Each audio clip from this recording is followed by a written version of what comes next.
Hello everyone, my name is Braylee and welcome to The Labyrinth. I know this is different from what I've been uploading, but I've been playing Dead by Daylight a lot recently, and my boyfriend gave me the idea to review each killer from a noob perspective. I really liked that idea, so I wanted to give it a shot.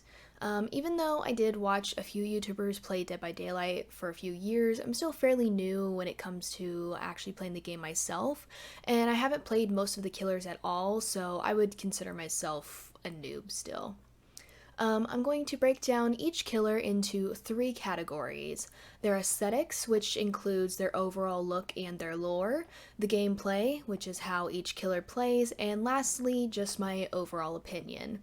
I hope this can help other new players understand the killers a little better and what to expect from them. Without further ado, the first killer I'm going to be reviewing is the Trickster. So what first drew me to Trickster was his overall look. His K-pop haircut, bright yellow coat, pink pants, bare chest covered in blood, and his bright yellow eyes. His weapons are a bat with a blade on the end and throwing knives, both of which have neon light detailing them. He's very different from most of the other killers because he stands out so much, and he's also the most human-looking killer. Even though a lot of the killers are or were human, they all have like masks, blights, or makeup covering them.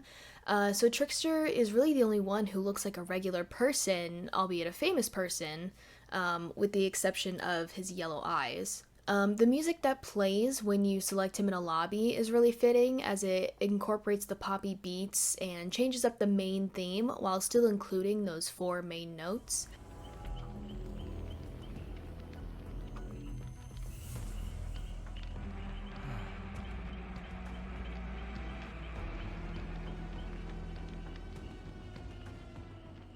His voice and a few voice lines fit him really well also, as he says a few lines in Korean for various actions or has a pretty sinister laugh as he chases survivors. 아이씨.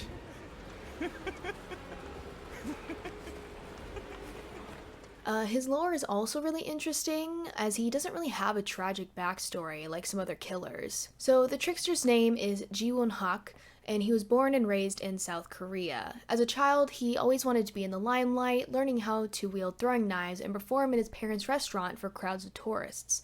His parents put the money he made into his training to become an idol, and after the rigorous training, he was picked to be part of the boy band No Spin. For a while, the attention he received was everything he wanted and thought he deserved, thinking that this lifestyle was only right as he was better than everyone else. Eventually, though, he grew jealous that his other band members were receiving the attention he deserved, but hid his contempt until one day, after coming back to the studio from lunch, he found the studio on fire and his bandmates trapped in a room, a speaker blocking the door out. Ji-won realizes this is his chance to be rid of the other members and relishes in their cries and screams as they beg for him to save them.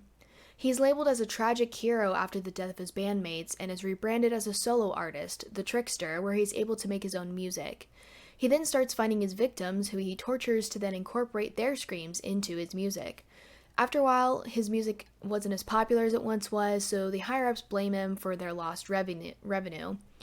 And eventually, at a private show for those higher-ups, Ji-won knocks them out with gas and tortures and kills all of them for one last grand performance before the fog takes him into the entity's realm. Next, for the gameplay. Trickster's gameplay is fairly easy to learn, though it does take some practice to get used to his throwing knives. He has pretty fast movement speed, so he can catch up to survivors even after they have a sprint burst. His main attack, which is just the right mouse button, is with his bat, which has a pretty long lunge, so you can hit survivors easily even if they vault through a window or over a pallet. His throwing knives, which is the left mouse button to activate and then holding the right mouse button to throw them, is a little trickier, no pun intended, to get the hang of. His movement slows when you go to throw the knives, and you have to hit a survivor with 6 blades for them to be injured by the attack. You get 44 knives to start and have to reload them at lockers.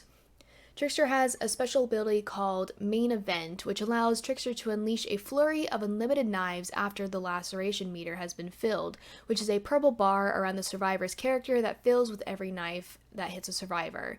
While I don't want to go too detailed into perks, I do want to give a brief summary of Trickster's specific perks.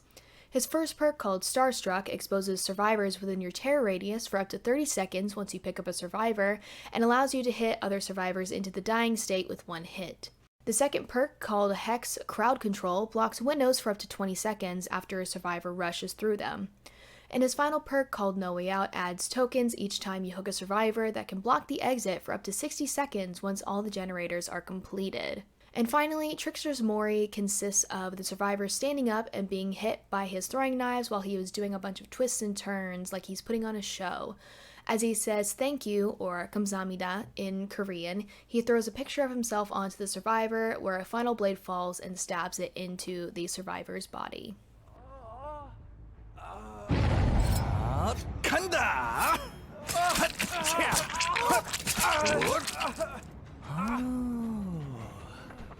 감사합니다. So for my opinion, Trickster was the first killer I actually played in Dead by Daylight, so my opinion might be a bit skewed, but I still have pros and cons for him. I love his look and lore. It feels very different from a lot of the other killers, as Trickster just kills for fun because he's a bad person, and he never had anything tragic in his childhood that contributed to that. The con I would say about his look is that he is very easy to spot in the map. Because he is so bright that survivors can see him well before you even arrive, and he's very easy to avoid because you can see him from so far away. He does have some other cosmetics that darken his clothes and his hair, which would help this issue, but you have to buy them. But whoever did his voice did an amazing job. His laugh is so sinister, and he even does a little taunt sometimes after hooking a survivor or hitting someone. He also has angry exclamations in Korean, usually after he gets hit with a pallet.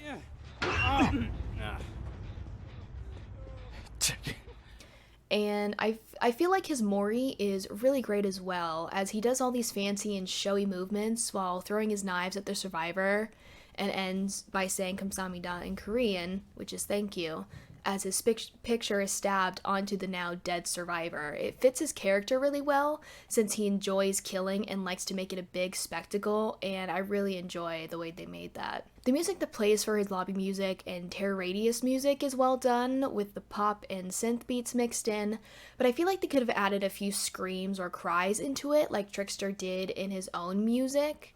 I feel like that would have elevated it and made it a little more top-notch and, more true to character. While I do like playing Trickster a lot, he does move pretty fast and has a long lunge that has saved me a few times from having longer chases, but I almost never use his knives. They slow him down a lot, and even if you add perks that make his knives ricochet off the environment, they're really easy to avoid. Especially if you're in a building, the survivor can just turn a corner and your knives become useless. I don't have any footage of his main event skill because, again, I don't use them. It might be because I never play first-person shooters, but I find it difficult to hit people with them, even if we're in a long straightaway. I'm sure if someone plays a lot of first-person shooters, then they'll have an easier time aiming the knives than I do, but to me they still feel relatively underpowered. I think I've only managed to injure someone once or twice by hitting them with the knives, so I just stick with chasing them and hitting them with my bat since he moves quicker with that anyway. Also, Trickster only benefits from certain maps. Because he has such a limited range, he is really good to play in small maps, but he gets easily overpowered in the bigger maps, even with his knives. They can be thrown at a decent distance, but they don't really seem to do much damage from far away, and again, they're really easy to avoid, especially in those bigger maps, as there's usually a lot of trees and rocks to hide behind. So far, I think No Way Out has been his best perk because you can still catch survivors even once the gen's been completed, since they won't be able to open the doors for a minimum of 12 seconds. That really helps out a lot if, there's a lot of gens being rushed. Starstruck has been really nice as well, as it's really the only way he's able to down survivors in one hit, so it's definitely a very useful perk for him. I haven't used his crowd control perk, but I should try it since I do seem to get looped around windows a lot, and I think that would be super helpful for me. It would definitely help you get out of those loops and maybe give me more of an opportunity to use those knives that I don't tend to use. So we're now with my final thoughts. I'm not sure how this will change in future videos, but I want to rate killers for each category: lore, looks, and gameplay. So for lore, I'm going to give Trickster a 10 out of 10. I think he has an amazing and very detailed backstory, which highlights how twisted he really is, and I feel like that adds more depth to his overall look. And for his looks, I'm going to give him an 8 out of 10. While I love his look, the brightness of his default outfit makes it very hard to sneak up on survivors, and you have to buy the darker cosmetics, which I feel isn't very fair. I think Trickster should have two default skins, his current one and a darker one. The darker outfit could help brand new players while they're learning him, and experienced players could already have the brighter outfit for a bit of extra challenge. And lastly, for gameplay, I'm going to give him a 7 out of 10. His movement speed and lunge are really good, but his knives knock him down since they seem difficult to get good with, and they're really easy to counter. Plus, I think that you have to hit people too many times for them to be injured. I feel like it would be a little better if it took one or two less hits to injure someone overall. Overall, I think Trickster is a really fun killer to play, and I really enjoy his aesthetics. He does have some drawbacks, but if you practice, I think you can become really skilled at playing him and make some clutch moves in a regular match. I think he will still be weak in the big maps, but you might be able to get a few kills with him if you practice as well. He's sadistic, fun, and showy, and I think he was a great addition to the game and a fresh new take on a killer. And that is it for my review. I hope you guys enjoyed, and let me know what you think in the comments below. If you want to watch me play Dead by Daylight, you can follow me on my stream at twitch.tv/Braylee's Labyrinth. I've put in some of my game footage in here, so that is actually me playing on my stream. We have a good group of friends to play with, and it's been super fun. I am enjoying it a lot. I'm also going to be playing the other killers for the first time on my stream, so if you want to check that out, hopefully you can show up in time to witness me failing at trying each killer. Also, I've been uploading a reading series here to my channel where I'm currently reading Pride and Prejudice by Jane Austen audiobook style.